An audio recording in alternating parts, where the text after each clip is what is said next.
In my new book, Raising the Bar, I have a chapter on the two most important lawyers of the last 50 years.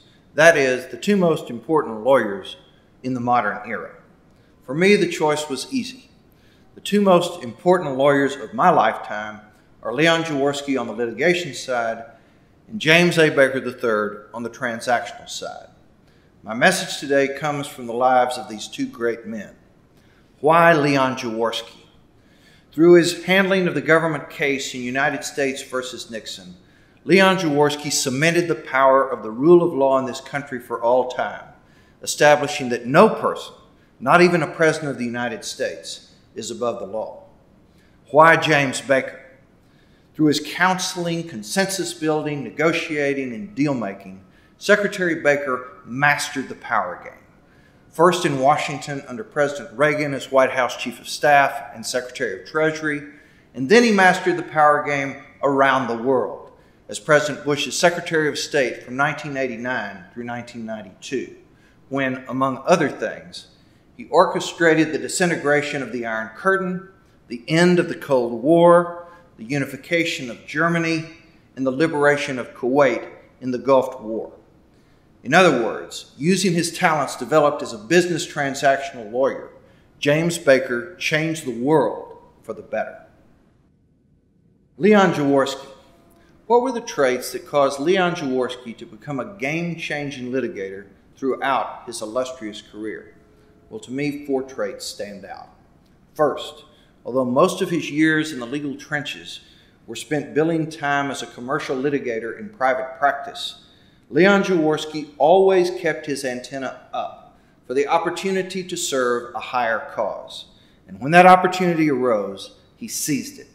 As a young lawyer in Waco, Texas, at a time when Harper Lee was just 3 years old, Leon Jaworski got to play Atticus Finch in real life when he agreed to represent an African-American defendant named Jordan Scott, who was under indictment for the murder of a young white couple. The case would be tried before an all-white jury in a racially prejudiced community controlled by the Ku Klux Klan. Well, like Atticus did for Tom Robinson, Leon Jaworski gave all he had for Jordan Scott. And unfortunately, just like Tom Robinson, Jordan Scott was convicted.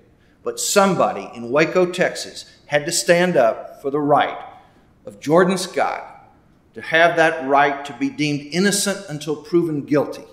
And that's somebody who heard that call and stepped out of his private practice in order to take on that courtroom challenge to protect a person's fundamental right was Leon Jaworski.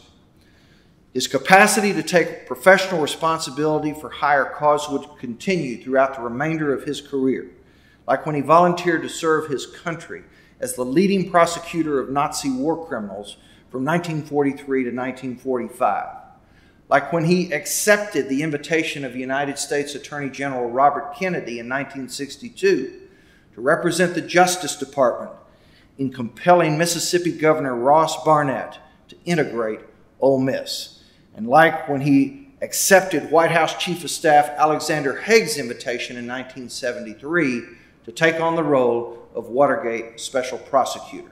So Jaworski takeaway point number 1, keep your antenna up for the opportunities to serve a higher cause. And when that opportunity arises, seize it. James Baker. What were the talents that led James Baker to become the master of the power game and a world-changing negotiator during his years as Secretary of State? Well, again, to me, 4 traits stand out. First, most of the time, in order to get a deal done, requires what Baker calls principled pragmatism. Principled pragmatism. Baker teaches us that those 2 words need not be in conflict with each other.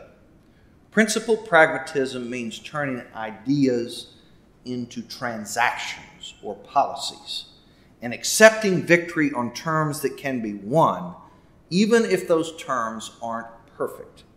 On this point, Baker loves to quote his former boss, President Reagan, who often said, "I'd rather get 80% of what I want than to go over the cliff with my flag flying." Using lawyers' terms, Baker says there are red lines in every deal. and a lawyer knows he can't cross them.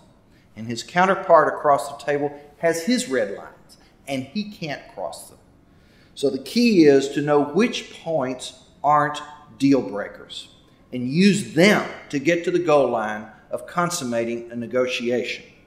Making the principal pragmatic deal often requires creating and maintaining strong positive rapport with the person across the table.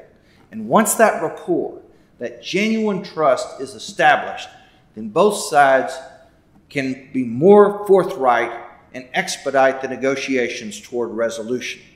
In other words, at the start of a negotiation, you hold your cards close to the vest. And once you've played the game a while and determined that a viable deal is possible and that your counterpart can be trusted, then you can show your cards, he can show his, and you can move forward toward getting a deal done. For example, in achieving a meeting of the minds with the Soviet Union on how best to end the Cold War, Baker succeeded over time in developing an accepting resolution by developing a closer and closer and closer friendship with Soviet Foreign Minister Shevardnadze, allowing the two of them, as their dialogue progressed over several meetings, to feel increasingly comfortable and more trustful of each other, such that they could show their cards, determine exactly what was at issue in both sides, and get to the point of resolution. So Baker takeaway point number 1, as a principled pragmatist, find a way to get the deal done even if it's not a perfect deal. And to get to the point of sign-off quicker, be in the business of prioritizing rapport with your counterpart, developing mutual trust, which will allow both sides to show their cards quicker and get to the point of resolution in a more expeditious fashion.